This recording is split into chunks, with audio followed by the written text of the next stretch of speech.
Hello friends, welcome to police recruitment YouTube channel. Friends, Telangana రాష్ట్రంలో group 2, group 3 DSC పరీక్షలు వాయిదాకు సంబంధించి అలాగే జాబ్ క్యాలెండర్కి సంబంధించి తెలంగాణ రాష్ట్ర గౌరవ ముఖ్యమంత్రి రేవంత్ రెడ్డి గారు కీలక వ్యాఖ్యలు అయితే చేశారండి. ఈరోజు జేఎన్టీయూ ఆధ్వర్యంలో క్వాలిటీ విద్యకు సంబంధించి ఒక సదస్సునైతే నిర్వహించారు. ఈ సదస్సుకు ముఖ్యమంత్రి రేవంత్ రెడ్డి గారు అలాగే ఐటీ శాఖ మంత్రి శ్రీధర్ బాబు గారు ముఖ్య అతిథులుగా హాజరు కావడం జరిగింది. ఈ సదస్సులో గౌరవ ముఖ్యమంత్రి గారు కీలక వ్యాఖ్యలు అయితే చేయడం జరిగింది. ఆ డీటెయిల్స్ అన్ని తెలుసుకున్నాం ఫ్రెండ్స్. ప్రతి ఒక్కరు ఈ వీడియోని ఎండ్ వరకు చూడండి. పూర్తి వివరాల్లోకి వెళ్లే ముందుగా ఇంకా ఎవరైనా మా ఛానల్ని సబ్స్క్రైబ్ చేయకుండా చూస్తుంటే ఖచ్చితంగా సబ్స్క్రైబ్ చేసి ఆ వెంటనే వచ్చే బెల్ ఐకాన్ని యాక్టివేట్ చేయండి. అలాగే ఈ వీడియో కింద డిస్క్రిప్షన్లో మా WhatsApp group link, Telegram group links అయితే ఇవ్వడం జరిగింది. ఆ లింక్పై క్లిక్ చేసి గ్రూప్లో కూడా జాయిన్ అవ్వండి. ప్రతిరోజు వచ్చే latest job updates, current affairs updates అన్ని కూడా వాట్సాప్ గ్రూప్, టెలిగ్రామ్ గ్రూపుల్లో షేర్ చేయడం అయితే జరుగుతుందన్నమాట. ఇక డీటెయిల్స్ అయితే చూసుకుంటే ఫ్రెండ్స్, తెలంగాణ రాష్ట్రంలో గ్రూప్ 2, గ్రూప్ 3 పరీక్షలు, డిఎస్సి పరీక్షల్ని వాయిదా వేయమనేసి గౌరవ ముఖ్యమంత్రి గారు అయితే తెలపడం జరిగిందనమాట. అలాగే త్వరలోనే వచ్చే సమావేశాల్లో అంటే శాసనసభ సమావేశాల్లో జాబ్ క్యాలెండర్ని కూడా విడుదల చేస్తామనేసి ముఖ్యమంత్రి గారు అయితే చెప్పారు. ఆ డీటెయిల్స్ చూసుకుంటే కన్నా ఇప్పుడే వచ్చినటువంటి తాజా అనమాట. ఈరోజు సాయంకాలం వచ్చినటువంటి లేటెస్ట్ అప్డేట్.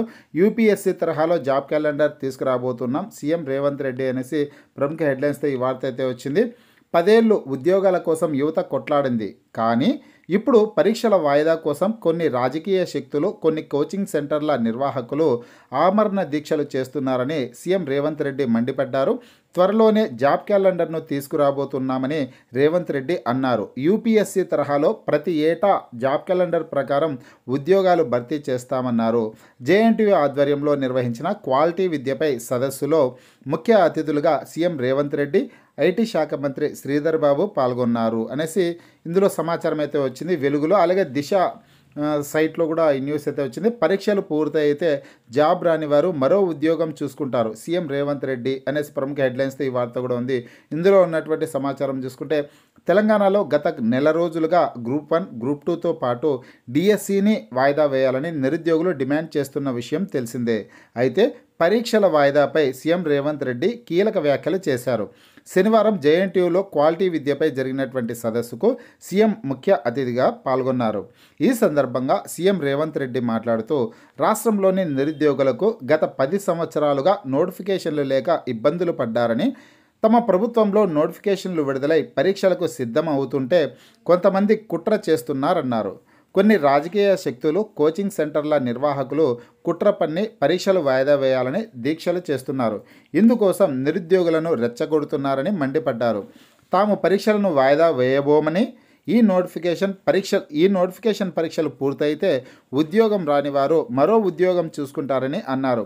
అలాగే తమ ప్రభుత్వం యూపీఎస్సీ తరహాలో జాబ్ క్యాలెండర్ నిర్వహణకు కసరత్తు చేస్తోందని, త్వరలోనే అందుబాటులోకి తీసుకొస్తామని సీఎం రేవంత్ రెడ్డి చెప్పుకొచ్చారు అనేసి దిశ వెబ్సైట్లో ఈ వార్త అయితే రావడం అయితే జరిగిందనమాట. ఫ్రెండ్స్, ఇక్కడ దీన్ని బట్టి మనము గౌరవ ముఖ్యమంత్రి గారు చెప్పినటువంటి సమాచారాన్ని బట్టి చూస్తే కన్నా ఖచ్చితంగా తెలంగాణ రాష్ట్రంలో డిఎస్సి పరీక్షల్ని వాయిదా వేయరు.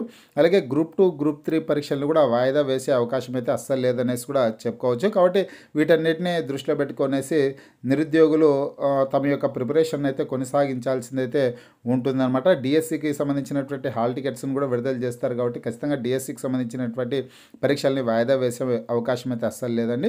అలాగే గ్రూప్ 2, గ్రూప్ 3 పరీక్షలను కూడా వాయిదా వేయమనే పద్ధతిలోనే ఈరోజు ఈ సదస్సులో ముఖ్యమంత్రి గారు అయితే చెప్పడం జరిగిందనమాట. ఈ విషయాన్ని దృష్టిలో పెట్టుకోండి. అలాగే రాబోయే రోజుల్లో, రాబోయే శాసనసభ సమావేశాల్లో జాబ్ క్యాలెండర్ని కూడా విడుదల చేస్తామనేసి ముఖ్యమంత్రి గారు చెప్పారు. ప్రతి సంవత్సరం కూడా జూన్ నెలలో జాబ్ క్యాలెండర్ని విడుదల చేస్తామనేసి అన్నారు.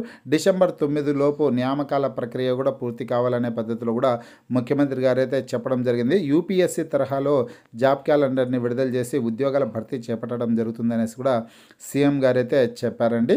ఫ్రెండ్స్, జాబ్ క్యాలెండర్కి సంబంధించి గ్రూప్ 2, గ్రూప్ 3 పరీక్షలకు సంబంధించి ఎటువంటి చిన్న అప్డేట్ వచ్చినా మన ఛానల్లో లేటెస్ట్ అప్డేట్ రూపంలో వీడియో ద్వారా తెలియజేయడం జరుగుతుంది. మీకు ఈ వీడియో నచ్చినట్లయితే లైక్ చేయండి, షేర్ చేయండి.